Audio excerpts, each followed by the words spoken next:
Στην εφαρμογή της σελίδας 50 μας ζητάει να εκφράσουμε με κλάσμα τι μέρος του μήνα είναι οι 30 μέρες και στη συνέχεια να φτιάξουμε και άλλα ισοδύναμα κλάσματα και να εκφράσουμε το ίδιο πράγμα.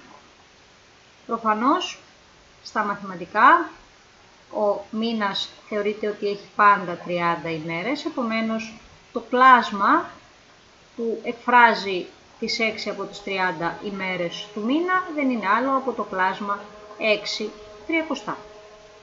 Αυτό το κλάσμα τώρα επιλέγει στην εφαρμογή αρχικά να το απλοποιήσει διαιρώντας και τους δύο όρους με το 3.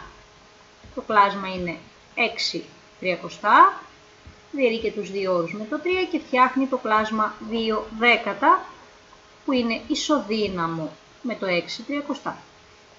Στη συνέχεια παίρνει το κλάσμα 2 δέκατα και φτιάχνει ένα ισοδύναμο πολλαπλασιάζοντας και τους δύο όρους του με το 10. Επομένως, από το 2 δέκατα, αν πολλαπλασιάσουμε και τους δύο όρους με το 10, φτιάχνουμε το κλάσμα 20 εκατοστά, που είναι ισοδύναμο και με το 2 δέκατα και βεβαίως με το 6 τριακοστά.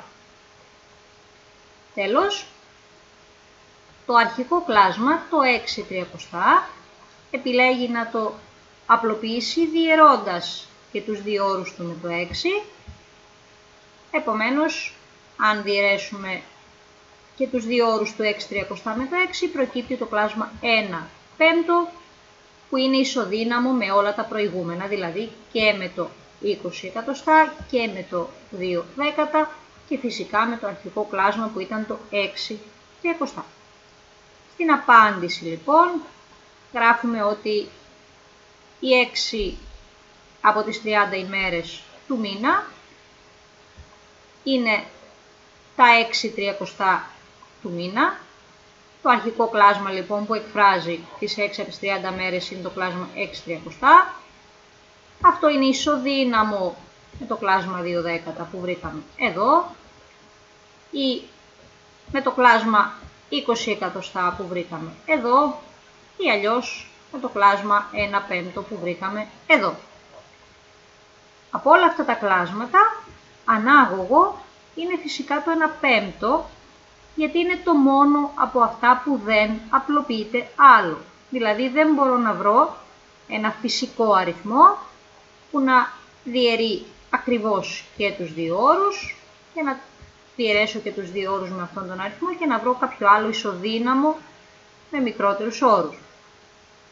Τα κλάσματα 6 τριακοστά, 2 δέκατα και 20 εκατοστά δεν είναι ανάγωγα γιατί μπορώ να τα απλοποιήσω.